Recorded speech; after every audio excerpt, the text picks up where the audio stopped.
Qu'est-ce que t'as à me surveiller, là? T'as pas un truc de fille à faire? Bah, t'es pas gentil, moi j'aime bien te regarder à l'œuvre.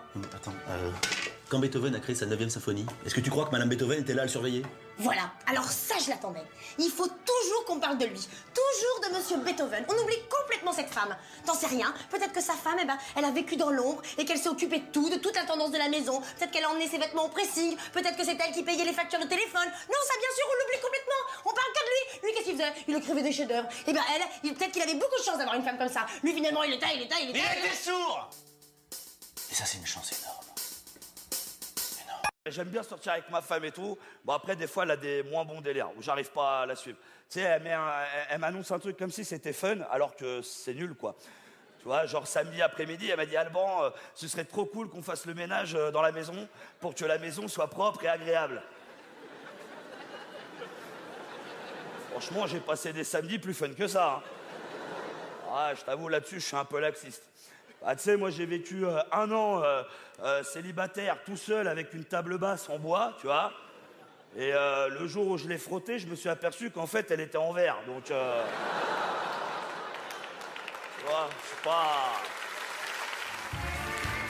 Alors, messieurs, sachez tout de suite que cette phrase, mais qu'est-ce qu'il y a, t'as tes règles ou quoi, est dans le top 3 des phrases qu'il ne faut jamais dire à une femme. Avec, ma mère, elle fait pas comme ça.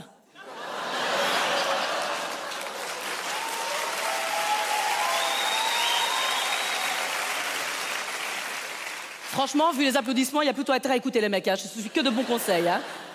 Et, oh bah, tiens, il est nouveau ce bourrelet. Bon, moi, ce documentaire, il m'a vraiment fait rêver, mais genre comme une comédie romantique, quoi. Vraiment. Parce que je vous explique, en fait, c'est un oiseau danseur qui s'appelle le Carola. Et en fait, le mâle, exclusivement le mâle, toute son enfance, il travaille des chorégraphies.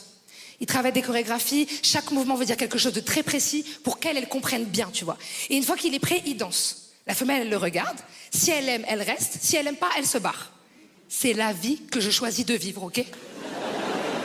En plus, quand je vous dis, il danse, il danse, il danse, il danse, c'est un mélange de contemporain et de hip-hop, c'est d'une beauté, on n'est pas prêt, hein. On est très loin des... Non, mais on est perdus, on est perdus. Et le pire dans ceux qui sont perdus, c'est ceux qui pensent à devenir coach de vie. Tout le monde pense à devenir coach de vie. Et ce qui est incroyable, c'est que c'est proportionnel. Plus t'es perdu dans ta vie, plus tu penses à devenir coach de vie. Donc eux, ils sont là, ils se disent, bon bah, je suis rempli de loose, je vais prendre toute cette loose, je vais en faire une petite boule et je vais l'injecter à quelqu'un qui va me payer pour ça et qui va trouver un sens à ma vie.